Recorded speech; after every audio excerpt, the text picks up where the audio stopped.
No baby born in the post-war years could have had a clearer destiny marked for them than Prince Charles Philip Arthur George, heir to the British throne.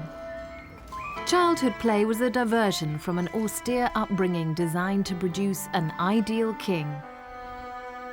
His schooling and wider education were part of a programme leading to the most important event in his youth, his investiture as the 21st English Prince of Wales.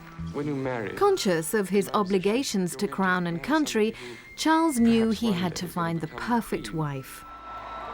With his wedding to Lady Diana Spencer and the births of their sons William and Harry, the monarchy's future seemed secure. But the fairy tale marriage fell apart. A year after their divorce, Diana died tragically in a car crash in Paris. Nothing in Charles's life had prepared him for the task of raising his sons alone after the dreadful loss of their mother.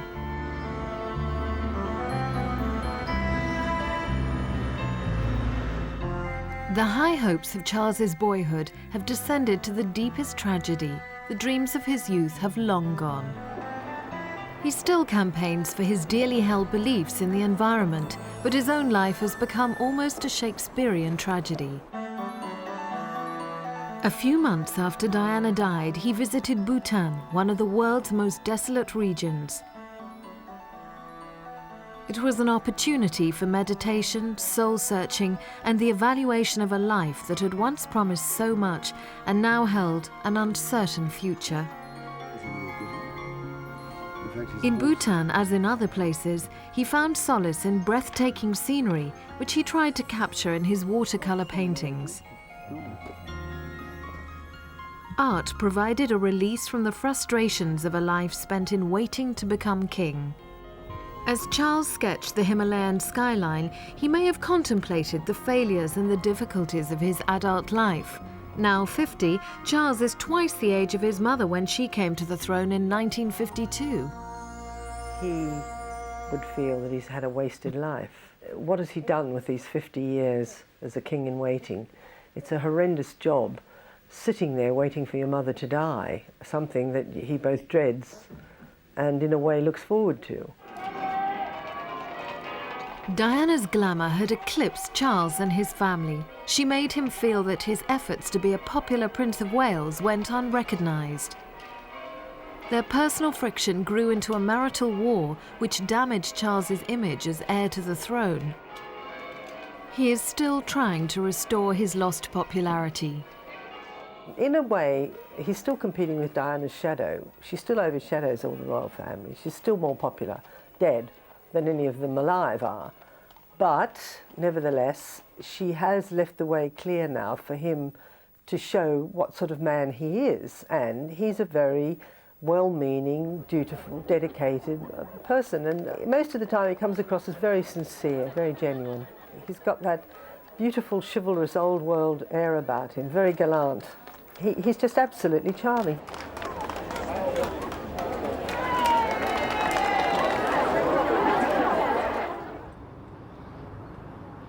Diana's death as a former member of the royal family tested protocol. There were disagreements over her status. Charles behaved more like a widower than a divorced husband. He ensured that Diana was accorded the respect she had sometimes been denied in life. He was anxious to help his boys face the public before their mother's funeral. Charles. Thank you so much. Thank you. William. William. Thank you so much. Thank you. Thank you very much. William and Harry behaved with remarkable dignity, taking strength from the sympathy of ordinary people who mourned their mother. But it was their father's love and support that really carried them through their ordeal during those unforgettable scenes before and during Diana's funeral. Oceans of flowers were left at the royal palaces as tributes to Diana. Charles showed his sons that life had to go on. A few weeks after Diana's death, he made a visit to South Africa. He received a rapturous welcome, the sort that he had once enjoyed as a single man. Savouring his newfound appeal, he entered into the spirit of the occasion. The burden of rivalry with Diana had been tragically lifted. Charles felt free to be himself. Everyone's noted how his own behaviour seems to have transformed since Diana's death, how much more outgoing, how much more relaxed he's been. I think he always found himself playing second fiddle to her. He always found himself overshadowed by her. Whatever card he played, she seemed to trump. And I think he must desperately have hoped that divorce would somehow put an end under this awful story. Of course it didn't. It didn't. Only her death did. There's no doubt since Diana's death that it has looked as if a huge burden has been lifted from Charles's shoulders.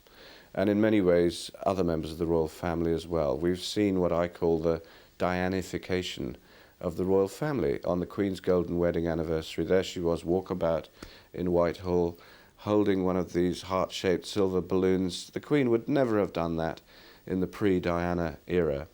And Charles, you can't say he's glad she's dead, but clearly it's made his life a great deal easier. Prince Harry, just 13, accompanied his father to South Africa. The spectacular displays of tribal dancing proved a tonic for the young boy. It was a way of going forward after his mother's death.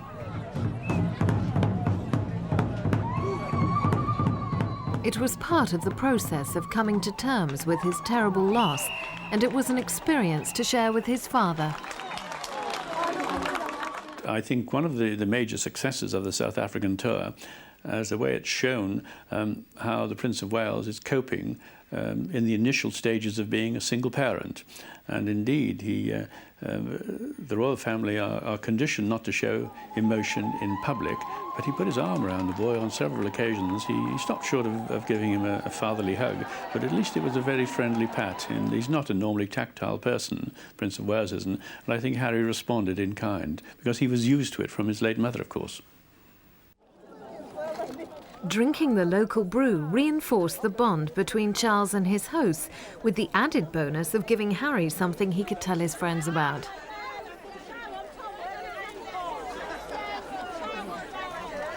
For Harry, Charles encouraged an atmosphere of warmth and laughter. Harry constantly looked to his father all the time for guidance, or like, what are we going to do next? Where are we going? And he kept looking at his father and laughing with his father. And they're having a really good time together. And one day, one of the best days, when we went to a Zulu village where there were lots of bare-breasted dancing girls, and poor little Harry didn't know where to look, kept sort of chatting to his father as if to say, what do I do now? It was wonderful to see the interaction between them. William and Harry have many happy memories of the love of both their parents. Charles was a devoted father and took a delight in seeing his sons grow from infants to schoolboys. Before their kindergarten years, Charles had enjoyed feeding and bathing the boys. Even Diana once admitted Charles loved the nursery life. He made a great effort, I think, to be a hands-on, tactile parent to William and Harry when they were very young. I understand that he actually took a hand in changing nappies and seeing them, helping to bath them, things that no other member of the royal family had ever done prior to this. Charles is a very different parent to his children than his parents had to be to him. You must remember that he was born in 1948, and just 6 years later, in 1952, his mother became also his queen. And the demands of a constitutional monarchy really superseded those of being a devoted parent. The Queen, I think, is a devoted parent, but at the same time she puts duty before everything, including her own personal happiness. Charles's own childhood was very formal. The family moved with the seasons around the royal estates, with Charles dutifully attending various annual events, such as the Braemar Games in Scotland. Summers were spent at Balmoral. Little had changed at the Queen's Scottish Highland home since Queen Victoria's days. Balmoral was conveniently close to Gordonston, the character-building school where Charles's father, Prince Philip, had been a pupil in the 1930s. Philip decided that Gordonston would develop Charles's potential, and the 13-year-old prince became a boarder there. Well, Charles had an absolutely miserable time at Gordonston, although his father, in whose footsteps he followed, loved it. And he was horribly bullied because he was different and because he was vulnerable. And these are two things that schoolboys, being very cruel, pick on. And people used to follow him around, taunting him. And if any boy tried to be nice to him, they would, accuse him of sucking up. So he had a thoroughly miserable time. The Spartan dormitories and harsh regime did not suit Charles's sensitive personality. A good education didn't compensate for the bullying he received. It did sow into him this spirit of defeatism and proneness to depression that he had, because he was really miserable at Gordonston. But he certainly, his contemporaries testify that he was singled out for pretty vicious bullying at a pretty vicious school, actually, utterly miserable there. And it may have sown in him certain self-doubt and other qualities that we still see with him at 50. Philip took an active role in his son's upbringing. He made inevitable comparison with Charles's sister, Princess Anne, who was younger but made of sterner stuff than her gentle-natured brother. Charles and Anne were prepared for a life in the public eye. Anne's tougher qualities made her Philip's favourite. Philip's always been a very tyrannical and demanding father. His way of compensating for his own public role as number two to his wife, which Philip's never been comfortable with, was to be head of the family. And it's often been said, and it's absolutely true, that Princess Anne was his favourite son, his only daughter, because she, in Philip's eyes, has showed a lot more strength of character than any of his sons. And particularly in childhood, Charles could be reduced to tears by Philip driving him on, thinking he was a bit of a wimp, that Anne was the tougher one, and that's what he wanted his son to be. And that's remained true in adulthood. Charles wanted to please his father with his sporting achievements. He tried to compete with Philip's skills at polo. It was a hard game with physical dangers, but the Queen approved. Polo involved her own great love of horses. And winning trophies made Charles feel triumphant.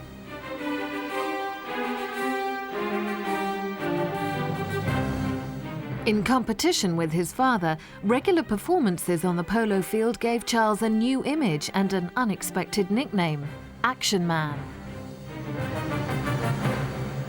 The Prince of Wales always felt he had to prove himself. I think that's where the whole action man thing, I honestly feel that he's more of a cultured man than an action man, but he's quite capable of doing some quite action man type things, And I think probably he felt that his father would have approved if all that strength through joy. It's a good old Gordonston cold shower nonsense. I didn't really go for it. But I think it's rather nice that the Prince of Wales can play the cello, he can play a game of polo, he can do various things, He's more of a Renaissance man, in my opinion, than his father. Charles saw his contemporaries, such as his relative Lord Rumsey, marrying and settling down. He wanted to please the Queen and Philip by making a good choice himself. Now turned 30, he knew the pressure was on. And of course, Charles famously blamed Philip for pushing him into marriage with Diana when he wasn't entirely sure, but he was in his 30s and time was running out. So it's a very tense relationship, and I think in many ways some things that have been discussed recently, like Charles leading reforms of the monarchy against Philip's opposition, it's payback time for Charles. This is when he can get his own back on his dad.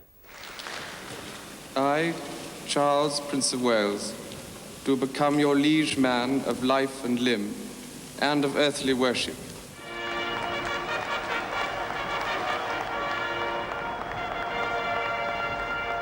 With his spectacular investiture at Carnarvon Castle in 1969, Charles was raised high by public expectation. He knew even then that his future wife would have a demanding role. You've got to remember that when you marry, in my position, you're going to marry somebody who perhaps one day is going to become queen. And you've got to choose somebody very carefully, I think. who could fulfill this particular role. Because people like you perhaps would expect quite a lot from somebody like that. And it's got to be somebody pretty special. Alongside her royal counterparts, his chosen wife came to join a notably exclusive family with its unusual habits, pastimes and rituals. Annual attendance at the Braemar Games was expected. Like the Queen and Queen Mother, Charles loved the ceremony and traditions of the event. But for a modern bride desperately trying to share her in-laws' tastes, it was a trial. Diana always felt an outsider. Charles's love of polo had introduced him to a social set beyond the confines of Gordonston and Cambridge, from which he had graduated in 1970, a year after his investiture. Polo was played by dashing young officers and watched by attractive girls. The brewery era's Sabrina Guinness was one of the many single girls openly linked with Charles. Blonde film star Susan George briefly held his affections, as did the Duke of Wellington's daughter, Lady Jane Wellesley. The one we did think at that time had a chance of marrying Charles was Davina Sheffield, who was very pretty, delightful girl. Everybody thought that she was very much in love with Charles and that he was with her. I know that Charles's valet, Stephen Barry, said that Davina was the one girl that he seemed not to be able to let go of when he kept in touch with her for a very long time afterwards. So obviously there was a great deal of affection there. The Queen's Silver Jubilee in 1977 focused attention on the royal family, including Charles, the unmarried heir to a queen who had reigned for 25 years. I remember it was some time ago, and I was my 21st birthday, I think. I had a dance at Buckingham Palace, and there was a splendid rumour the next day that I was about to get engaged to some splendid lady. And I went home to Norfolk, and wonderful old boy. When we were out pottering about, who was the fish and game merchant from King's Lynn. And he came up to me and he looked at me for a long time and he said, "Master," he always called me Master, he said, "You make sure you look at their mothers first," he said.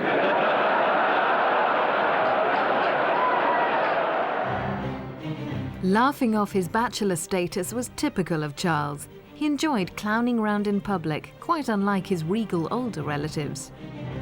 This was the man who sent his favourite horse a Christmas card and enjoyed fooling around for the cameras, something Diana could occasionally share with her husband. Humour was an escape valve for an otherwise tense young man facing a lifetime of dutiful obligations. If anybody ever envied the Prince of Wales with his limousines and private trains and private planes, you wouldn't if you would hear him, what he said to us one day. He said, "You can't imagine how awful it is to have your whole life mapped out for you," because he was mentioning that any time we wanted to, we could go off to the movies at night and see something or have a bit of fun. He couldn't. His life's preordained. He said, "I know where I'm going to be next week, next month, next year." He said, "You just imagine what that's like." Well, it's a pretty horrendous thought. I mean, I don't think many of us could put up with it. It is that he's trapped by birth. However, in the 1970s, being a bachelor Prince of Wales had undisputed advantages, unlimited female attention for one. No wonder Charles needed pressure to give up his freedom and take on the restrictions and responsibilities of marriage. Service in the Royal Navy completed Charles's formal education. The young officer had a secret known to very few. He had fallen in love. From the moment he met Camilla Shand in 1972, she would dominate his life. Charles is very much a ditherer, right back crucially to his choice of a bride. He was described as being like Hamlet, the indecisive prince. He could have married Camilla when he first met her in the early 70s. He was in the Navy, and he not unreasonably thought he was about to go off around the world for the best part of a year, that it was unfair to ask anybody to wait for him at this time. And he was horrified when he got a letter way out in the Caribbean somewhere, that she was going to marry Andrew Parker Bowles, and he'd missed his chance. Charles regrets that moment of being indecisive and not proposing marriage to her, and will regret it for the rest of his days. The structured and disciplined routine of naval life filled Charles's days and gave him the chance to gain promotion and earn respect through his own efforts. Thank you all once again for having me here. I've enjoyed it enormously, and I hope you all have a very happy Christmas indeed. Charles used Broadlands, home of his great-uncle Lord Mountbatten, as a weekend retreat to entertain a host of eligible girlfriends. One of the most beautiful was Anna Wallis. But Anna Wallis had the class, the background, the spirit that it took, I thought, to be a proper partner for a Prince of Wales. But she didn't like the way he treated her, and she wasn't going to put up with it, and she let him know about it. And at a ball, when he spent most of the night dancing with Camilla Parker Bowles and not her, she just flounced out and said, you know, nobody treats me like that, not even the Prince of Wales. That at least puts me in the clear. It wasn't conscious nepotism. Mountbatten was Charles's mentor. Charles confided his secrets to the elderly Earl and asked his advice on matters close to the heart. They called each other honorary grandfather and honorary grandson because, of course, his grandfather, the king, had died when he was only 3 or 4. Mountbatten was a worldly wise man who gave Charles very direct advice, particularly about women, and made his home Broadlands available to the prince. He told him he should sow some wild oats. And various girlfriends of the prince's, including Camilla Parker Bowles, were entertained at Broadlands while Mountbatten looked the other way.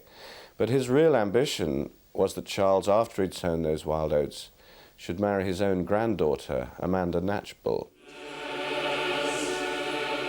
Mountbatten's hopes died with him. He was assassinated by the IRA in Ireland in 1979.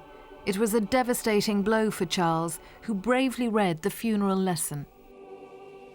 They are carried up to the heaven, and down again to the deep. Their soul melteth away because of the trouble.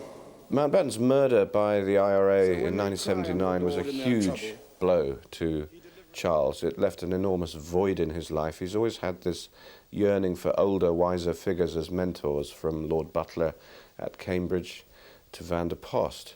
I think it left Charles adrift for a while. It was after that that he proposed to Amanda Knatchbull, perhaps to try and retain the link with his grandfather at a time when he was said to be trying to contact Mountbatten via Ouija boards and spiritualists, so big was the hole in his life.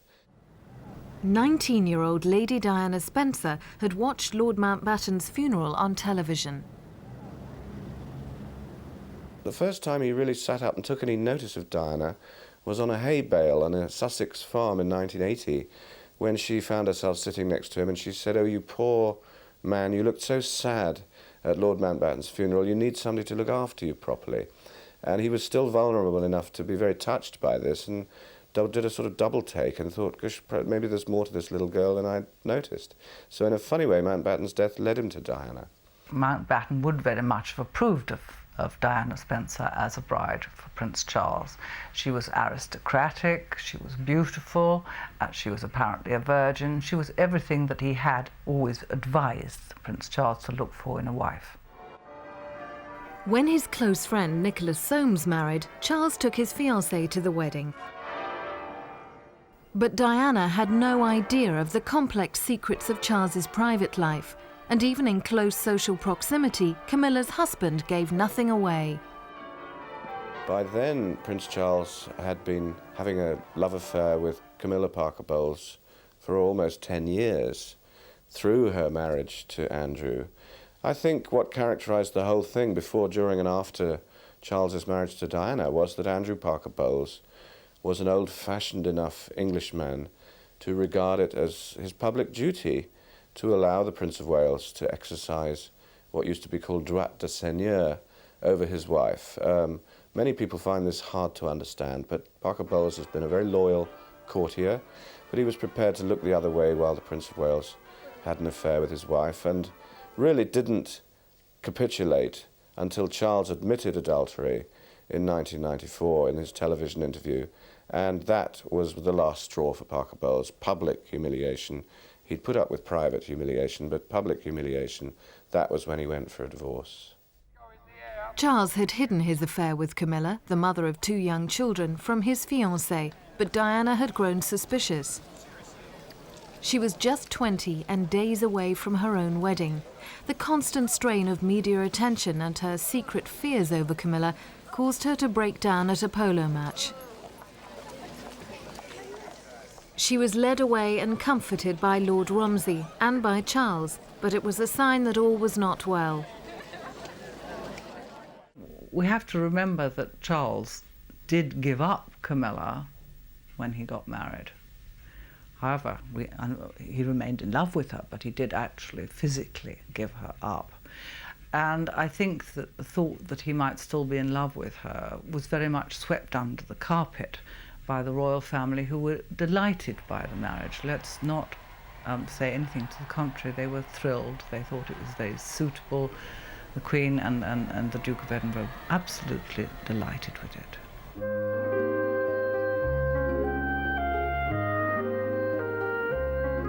On his honeymoon, Charles apparently read 5 volumes by his friend, the elderly philosopher Laurens van der Post.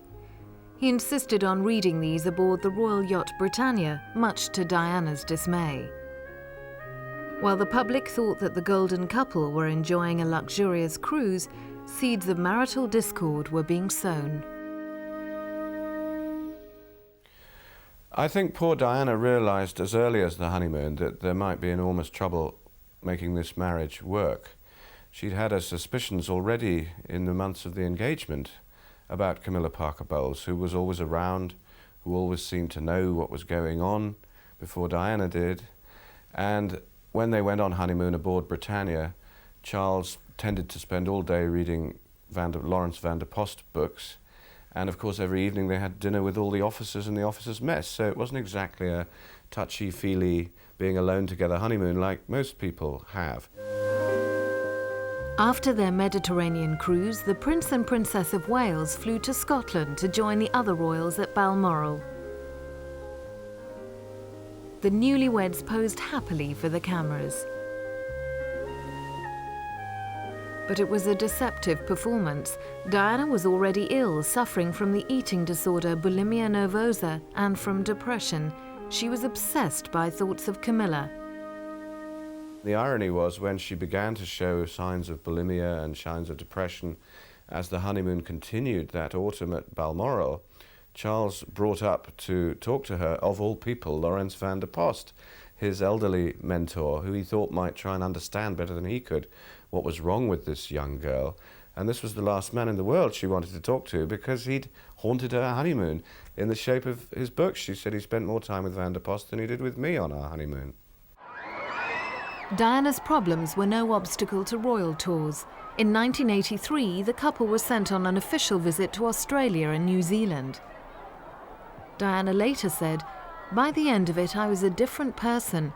I realized the sense of duty, the level of intensity of interest, and the demanding role I now found myself in." 6 weeks on the road. It was cruel and inhuman to do that to the girl. I saw how he guided her, how he kept patting her hand, encouraging her, but she shouldn't have been there for 6 weeks. They shouldn't have allowed it. She'd had a baby 9 months earlier. I mean, she had to go through a tremendous adjustment from being a kindergarten helper to being the famous royal fiancée, bride of the century, mother of the year, all in a period of 12 months. And nobody seemed to take that into consideration. They just said, right, well, we'll shove Diana and Charles out on the royal road now because they're terrific publicity for Britain. And they did it. And of course, no wonder the girl got to bulimia. She tried so hard to be the perfect princess, and she didn't really know what to do. Charles seemed proud of his wife. Ladies and gentlemen, the last time I was here was 2 years ago, in 1981, shortly before we were married. And at that time, everybody was saying, good luck, and I hope everything goes well, and how lucky you are to be engaged to such a lovely lady. And my goodness, I was lucky enough to marry her. And we had many messages.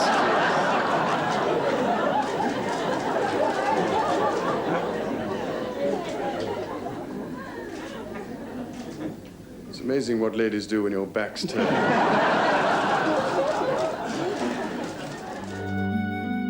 2 years later, the couple made a successful tour of Italy.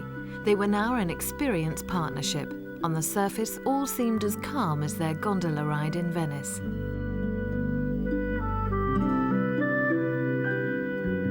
But behind the visits to beautiful Italian cities, there were ominous signs.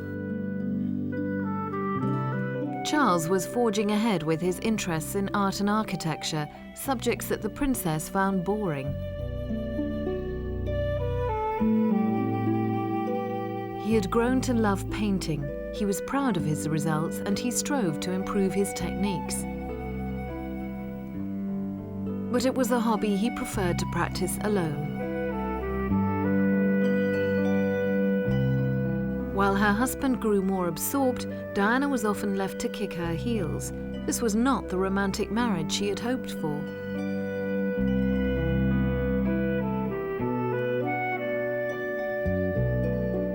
On a cruise aboard the Britannia after the official tour, the marriage began to come adrift. Charles felt he had done all he could to help Diana cope with her royal life. He settled down with Diana and he really did devote himself to making her happy. Now, this was a very difficult job, as we all know, because she found it so awful to cope with the pressure she was under from transforming herself from a nobody into the world's most famous cover girl virtually overnight. So they had a lot of difficulties. So he devoted himself to helping her, but he was just a man. He's not Superman, and he made mistakes. He didn't understand the problems that she had, and a lot of it turned him off, and his sympathies were finally exhausted. But, you know, he did try. He did get her to a psychiatrist, and I think he did as much as any man could have been expected to do, but she was a very difficult woman to live with. The couple soldiered on, but by the summer of 1986, the marriage had privately broken down. On holiday in Mallorca with the Spanish royal family, Charles and Diana played the happy couple. In fact, Diana hated the attention Charles received from King Juan Carlos and Queen Sofia. Diana suffered serious bouts of bulimia. After a few days, Charles returned home alone. Reunited with Camilla Parker Bowles, he headed straight for the sanctuary of his beloved Balmoral. Well, there are many royal homes, but of all of them, Charles has always said that Balmoral is his favourite from childhood through adulthood. During the decline of his marriage to Diana, it was to Balmoral that he always disappeared. And there was this pattern where the first time the public really realised something was wrong was when Charles was always at Balmoral and Diana wasn't. It's always the place where he goes to think and retreat and recover his spiritual energies. And it's always meant a great deal more to him than any other home. Hard games of polo with its rough physical challenges helped Charles cope with his inner tensions.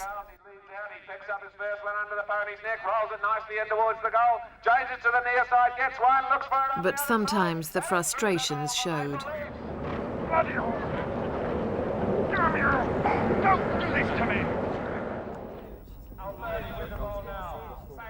Polo, like hunting, provided an ideal cover for continued contact with Camilla Parker Bowles. I think nearly every male member of the royal family, as far back as anyone can remember, care to remember, if they've decided to have extramarital relationships, they nearly always, invariably, choose a married woman to have a liaison with. The married woman, I suppose, always has a reason to go home to her husband, and she's not going to put the bite on that particular member of the royal family.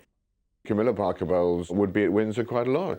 I remember her spending quite a lot of time there, but not so, you know, there was never any impression that, you know, once the marriage had really got underway, that Camilla was pushing her nose in or sort of determined to be there. But I mean, clearly, if her husband was playing, and he played for quite a long time, that Andrew Parker Bowles and the Prince of Wales would have played on the same teams. Charles's friends fell under Diana's suspicion, even the Palmer-Tompkinsons, whose daughters Santa and Tara were regulars on the social scene. Their mother Patty grew close to Camilla, and the family became part of Charles's exclusive Highgrove set. The Palmer-Tompkinsons are very long-standing friends, starting on the ski slopes, where the annual trip to Closters is actually spent in their chalet, but they've become very close members of the intimate circle throughout the decline of the marriage, etc., in England as well as there. They particularly bonded during the avalanche that very nearly killed Charles, killed his friend Major Hugh Lindsay, and very nearly killed Mrs. Palmer-Tompkinson, who was swept over the precipice with Major Lindsay and was very lucky to survive with multiple injuries. I think that bonded them all together. And it was interesting thereafter that Charles and the Palmer-Tompkinsons decided they must keep going back to Closters year after year to cauterize this memory. But the Palmer-Tompkinsons and their two sprightly daughters, who are famous what are called it girls on the circuit these days, are still to be seen on the ski slopes with Charles. And Tara Palmer-Tompkinson is not ashamed of making use of this royal connection to advertise various designer ski gear and so on. That's the kind of girl she is. They're very close friends who've seen Charles through many a dark hour. Charles and Diana both took an active role in their sons' upbringing, training them for a life of public appearances. I've always believed that he was an excellent father. You know, I think that when Diana fed them with junk food and lots of fun, I thought that Charles was preferred to feed their minds and was taken to the Royal Shakespeare Company, things like that.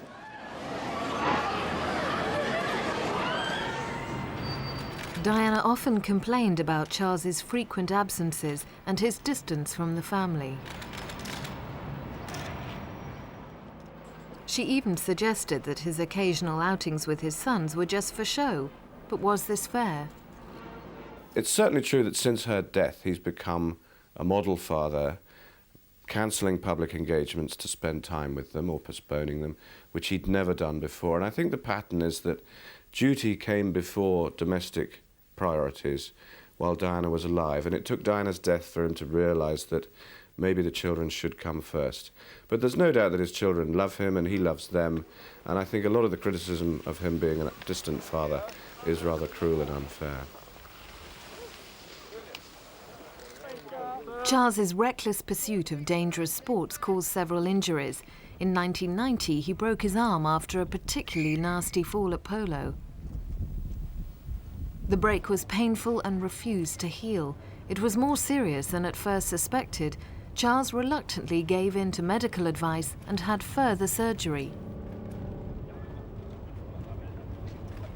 Diana took her grimacing husband home from hospital. He was still in pain and needed a period of recuperation. How are you, sir?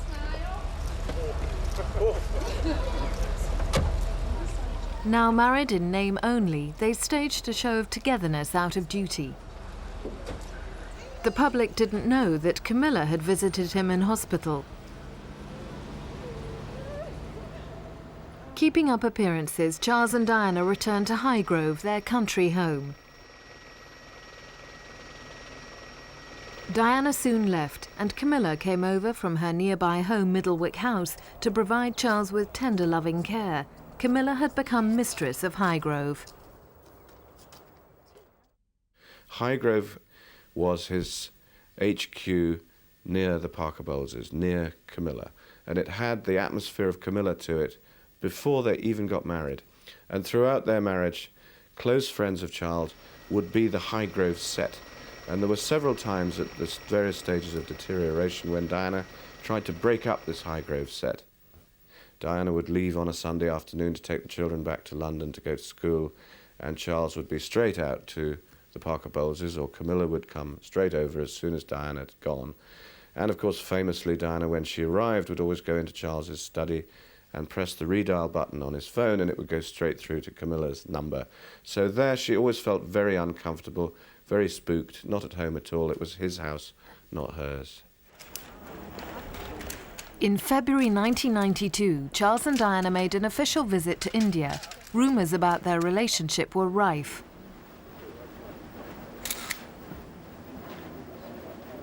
Diana had already secretly betrayed her husband to an author who would soon expose their sham marriage and Charles's affair with Camilla.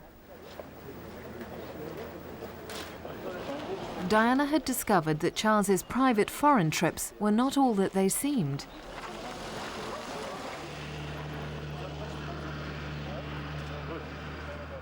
She had learned that her husband had other reasons for making visits to archaeological sites and for his now familiar painting tours. He was secretly meeting Camilla abroad. In 1989, they had been photographed together during a trip to Turkey. When the full story finally became public knowledge in 1992, the press photographed Camilla and her friend Patty Palmer Tompkinson openly mingling in the royal enclosure at a polo match. I think it's very difficult to speculate in terms of the relationship between Charles and Camilla. It's quite clear that Charles and Camilla have been extraordinarily close for a very long period of time. That there was a deep level of sexual passion, at least from him to her, if not necessarily from her to him. It's clear also that she's been able to provide him with a level of emotional support, of maturity, of somebody who shares attitude, sense of humour, interests, country pursuits, all of those sorts of things. Charles had betrayed Diana. Within months they separated and finally divorced in 1996. It was the end of an extraordinary partnership. Weeks before she died, Diana said, "We could have been the best team in the world, but it was not to be." There were a few more joint appearances, always with their sons. Taking William to see his new school, Eton. Or taking part in ceremonies of wartime remembrance, united the Wales family for a brief few hours, a poignant reminder of what might have been.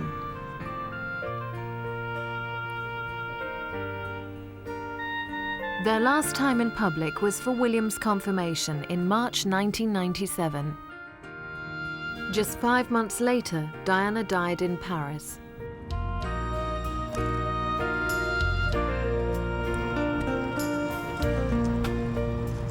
Charles performed his saddest duty in bringing home his former wife's body to a country in mourning. With Charles's wishes, Diana was treated as a royal princess. William and Harry saw that their mother was paid every possible honour on her final journey.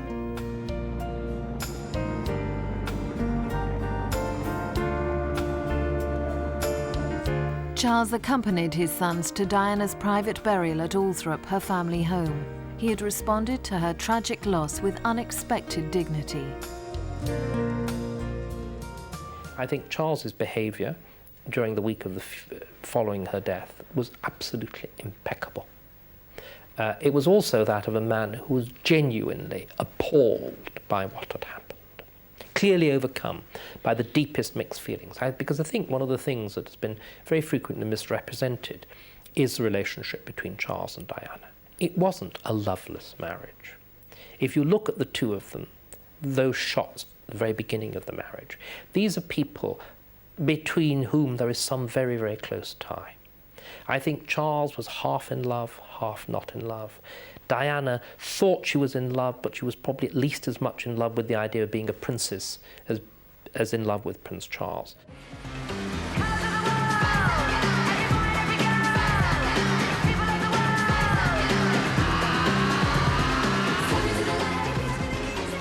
A few weeks after the heartbreak of Diana's death, Charles and Harry attended a pop concert in South Africa. 13-year-old Harry was thrilled to meet the Spice Girls.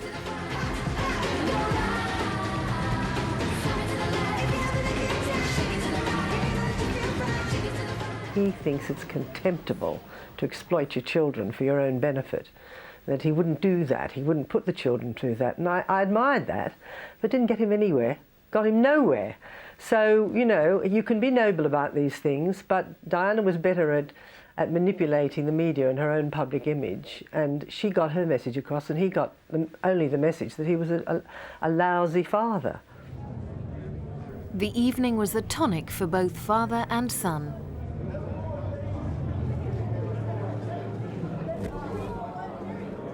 I said to him on the plane, I said, I think you're awfully brave meeting the Spice Girls again. And he went, oh, God, he said.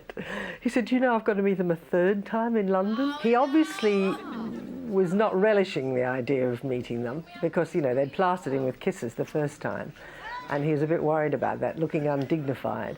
But when he did meet them, and I was there watching, he really joined into the spirit of the occasion. It was good fun. I mean, when Nelson Mandela said it was the greatest moment of his life, the Prince was much cleverer than that, and he said, no, this is the second greatest moment of my life. It's the second greatest moment. And when we asked him what was the first greatest moment, he said, well, the first time I met them, of course. There we are. And the first time I met them. This was the old Charles, the Charles that we knew many years ago, reappearing.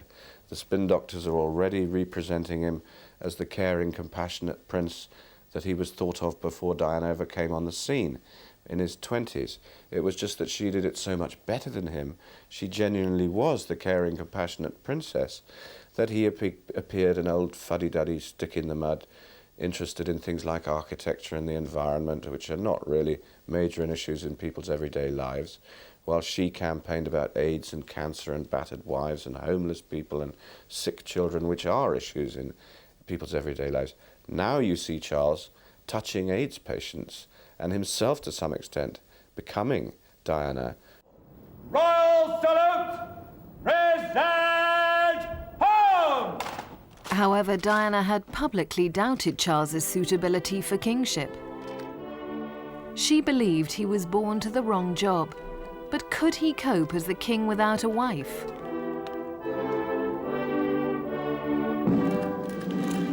It is important to have the support of somebody that you can trust, and you can totally trust, just as the Queen has the Duke of Edinburgh.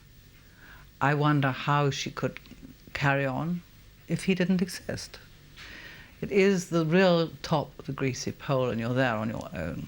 And so you must have somebody to give you some support, somebody you can confide your hopes and fears, dreams, etc. to. The prospect of a Queen Camilla may still be unwelcome, but would Charles really want to make her his wife after Diana's tragedy? The real argument is that there's going to be 20 or 25 years yet before Charles becomes king. If marriage to Camilla courted a great wave of public antipathy and dislike, as I think it probably would, that would die away in 3 or 4 or 5 years, and he'd still have another 20 years.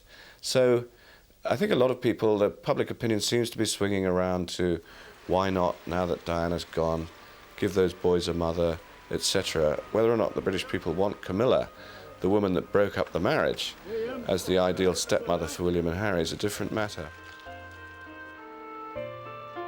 I suspect that Charles in the end will prefer the status quo, where he has a virtual wife in Camilla, who spends several nights a month with him at St. James's Palace and virtually lives with him at Highgrove in Gloucestershire, where she has a house in the grounds, and that they'll never actually marry, but she'll be virtual wife, virtual queen.